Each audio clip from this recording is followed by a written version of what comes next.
1857 চনৰ বিদ্ৰোহৰ নাম শুনিলে সাধাৰণতে মিৰাট, দিল্লী আৰু ঝাঁচীৰ কথা মনলৈ আহে। কিন্তু আপুনি জানেনে অসমৰ মাটিতো এজন বীৰে ব্ৰিটিছ শাসনৰ বিৰুদ্ধে স্বাধীনতাৰ জুই জ্বলাইছিল।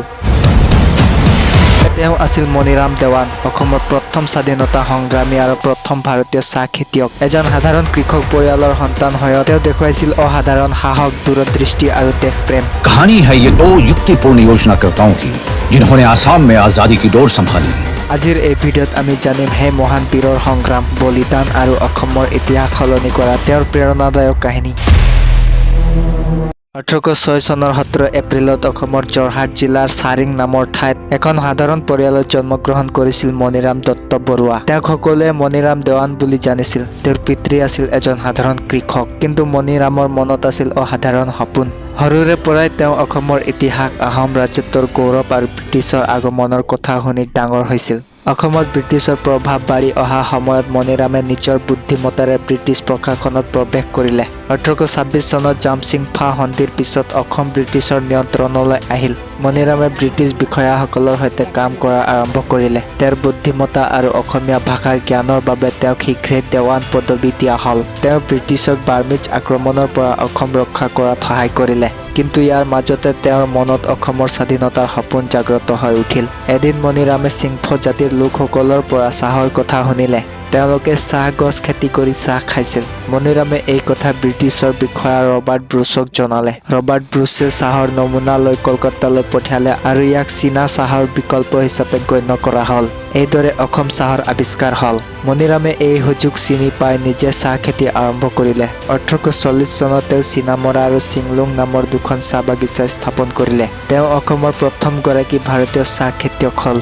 তেওঁৰ চাহ বাগিচাই অসমৰ অৰ্থনীতিত নতুন যুগ আৰম্ভ কৰিলে। কিন্তু ব্ৰিটিছসকলে চাহ উদ্যোগত একচেটিয়া অধিকাৰ দাবী কৰিলে। তেওঁলোকে অসমীয়া খেতিয়কসকলক নিগ্ৰহ কৰিলে, ভূমি দখল কৰিলে আৰু অসমীয়া লোকসকলক দাসৰ দৰে ব্যৱহাৰ কৰিলে। মণিৰামে এই অন্যায় দেখি অসন্তুষ্ট হ'ল। তেওঁৰ চাহ বাগিচাৰ ওপৰত ব্ৰিটিছৰ চকু পৰিল আৰু তেওঁক হে জ্ঞান কৰা হ'ল। তেওঁ দেৱান পদ ত্যাগ কৰি সম্পূৰ্ণৰূপে চাহ খেতিত মনোনিৱেশ কৰিলে। কিন্তু ব্ৰিটিছ নীতিয়ে তেওঁক অৰ্থনৈতিকভাৱে দুৰ্বল কৰি তুলিলে। মণিৰামৰ মনত অসমৰ স্বাধীনতাৰ চিন্তা বাঢ়ি গ'ল। তেওঁ আহোম ৰাজত্ব পুনৰুদ্ধাৰ কৰিবলৈ চেষ্টা কৰিলে। তেওঁ পুৰন্দৰ সিংহ বা গণ্ডপেশ্বৰ সিংহক অসমৰ ৰজা হিচাপে পুনৰ স্থাপন কৰিবলৈ পিটিচন দাখিল কৰিলে। 1857 চনৰ আৰম্ভণিতে তেওঁ কলকাতালৈ গৈ ব্ৰিটিছ চৰকাৰক এই দাবী জনালে। কিন্তু তেওঁৰ দাবী নাকচ কৰা হ'ল। ইয়াৰ মাজতে ভাৰতত চিপাহী বিদ্ৰোহ আৰম্ভ হ'ল। 1857 চনৰ মে' মাহত মিৰাটত চিপাহীসকলে ব্ৰিটিছৰ বিৰুদ্ধে অস্ত্ৰ তুলি ল'লে। এই খবৰ অসমলৈও বিয়পি পৰিল। মণিৰামে এই সুযোগক অসমৰ স্বাধীনতাৰ সুযোগ হিচাপে দেখিলে। তেওঁ গোপনে অসমৰ স্থানীয় নেতাসকলক যোগাযোগ কৰিলে। তেওঁ পিয়লি বৰুৱা বা পিয়লি ফুকনৰ সৈতে মিলি বিদ্ৰোহৰ পৰিকল্পনা কৰিলে। তেওঁলোকে অসমত ব্ৰিটিছক উলিয়াই দিয়াৰ পৰিকল্পনা কৰিলে আৰু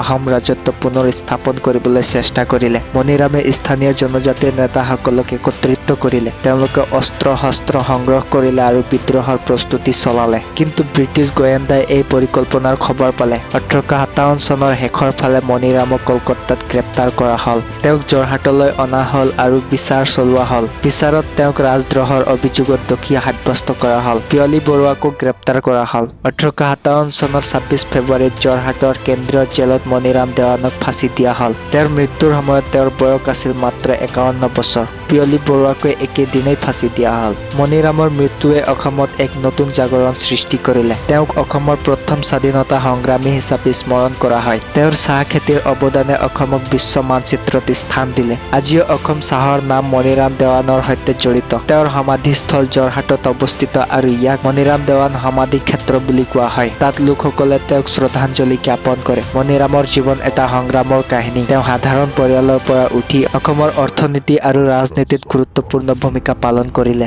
তেওঁৰ সাহস আৰু দূৰদৃষ্টি অসমীয়া লোকসকলৰ বাবে প্ৰেৰণা। 1857 চনৰ বিদ্ৰোহত তেওঁৰ ভূমিকাই প্ৰমাণ কৰে যে অসম ভাৰতৰ স্বাধীনতা সংগ্ৰামৰ অংশ আছিল। তেওঁৰ বলিদানে অসমীয়া জাতিক একত্ৰিত কৰিলে আৰু ভৱিষ্যতৰ সংগ্ৰামীসকলক পথ প্ৰদৰ্শন কৰিলে। এতিয়া যদি আমি মণিৰামৰ জীৱনৰ গভীৰতালৈ যাওঁ, তেন্তে দেখিবলৈ পাওঁ যে তেওঁৰ সংগ্ৰাম কেৱল ৰাজনৈতিক নাছিল, অৰ্থনৈতিকো আছিল। ব্ৰিটিছসকলে অসমৰ সম্পদ লুট কৰি লৈ গৈছিল। চাহ উদ্যোগত তেওঁলোকে তেওঁলোকে অসমীয়াসকলক শোষণ কৰিছিল। মণিৰামে এই শোষণৰ বিৰুদ্ধে কণ্ঠ উত্থাপন কৰিলে। তেওঁ নিজে চাহ বাগিচা স্থাপন কৰি অসমীয়াসকলক স্বাৱলম্বী হ'বলৈ উৎসাহিত কৰিলে। কিন্তু ব্ৰিটিছসকলে তেওঁৰ সফলতাক সহ্য কৰিব নোৱাৰিলে। তেওঁলোকে তেওঁৰ বাগিচাৰ ওপৰত চাপ সৃষ্টি কৰিলে আৰু তেওঁক অৰ্থনৈতিকভাৱে ধ্বংস কৰিবলৈ চেষ্টা কৰিলে। মণিৰামে কলকাতালৈ যোৱাৰ সময়ত তেওঁৰ মনত আছিল অসমৰ স্বাধীনতাৰ সপোন। তাত তেওঁ চিপাহী বিদ্ৰোহৰ খবৰ পালে আৰু উৎসাহিত হ'ল। তেওঁ গোপনে অসমলৈ চিঠি পঠিয়াই বিদ্ৰোহৰ পৰিকল্পনা কৰিলে। তেওঁৰ চিঠিত আছিল ব্ৰিটিছক উলিয়াই দিয়াৰ আহ্বান। তেওঁ স্থানীয় সেনাপতিসকলক যোগাযোগ কৰিলে আৰু অস্ত্ৰ সংগ্ৰহৰ ব্যৱস্থা কৰিলে। কিন্তু এজন বিশ্বাসঘাতৰ বাবে তেওঁৰ পৰিকল্পনা প্ৰকাশ পালে। ব্ৰিটিছসকলে তেওঁক গ্ৰেপ্তাৰ কৰি যোৰহাটলৈ অনা হ'ল।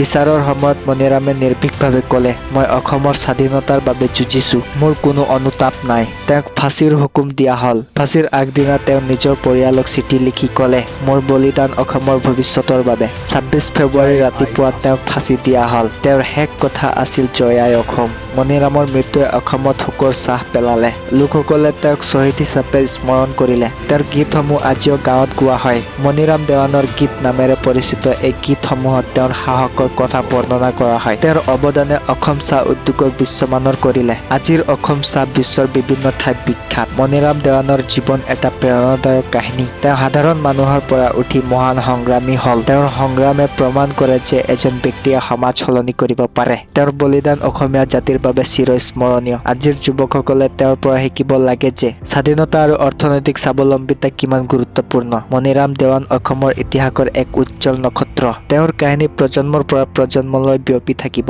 ধন্যবাদ।